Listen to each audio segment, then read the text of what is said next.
og jeg er langturschauffør.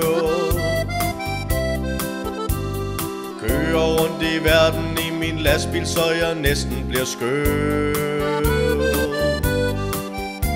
Jeg er en ensom cowboy på landevej. Jeg kører rundt i sne og slud og blæst og også i regn. Langturschauffør, ja jeg er langturschauffør, leder efter en kvinde på verdens tinder.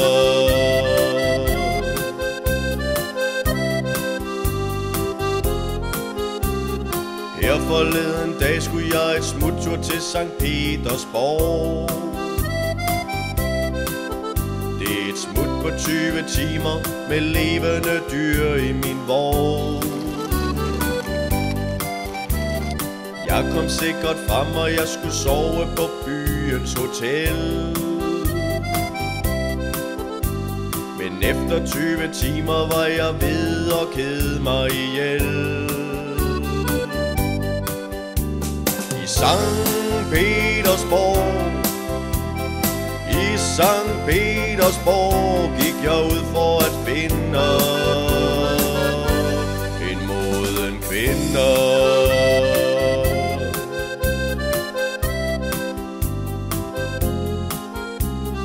Gaden den var fyldt, og der var varer i massevis. Der var tykke, der var tynde, og en enkelt, der lignede en gris. Mit blik det stivnede pludselig, og jeg følte en glæde, da jeg hørte denne kvinde sige: du får det allerbilligst hos mig. Min lykke var gjort, ja min lykke var gjort. Nu skulle jeg gå bananer med min egen Svetlana. Svetlana tændte ild, Svetlana gjorde mig vild. Svetlana fik mig til at føle mig som en rigtig mand. Og Svetlana, du gør mig som besat. Dagen efter sagde hende Svetlana slet ikke et ord, og jeg fik den grumme tanke om måske jeg har begået et mord.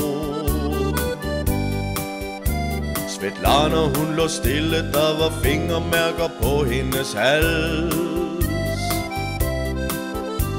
Jeg husker vi blev fulde, smed alt tøjet og dansede vals. Gjorde det igen, ja jeg har gjort det igen. Mon jeg nogensinde skal finde den rette kvinde.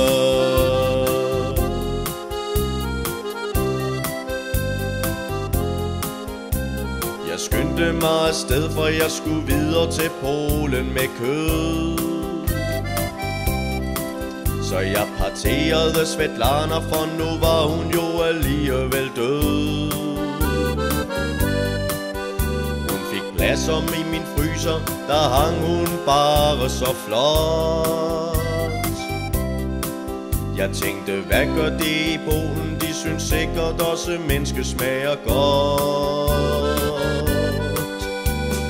Langturschauffør, ja jeg er langturschauffør. Mon jeg nogensinde kan tænde på en levende kvinde.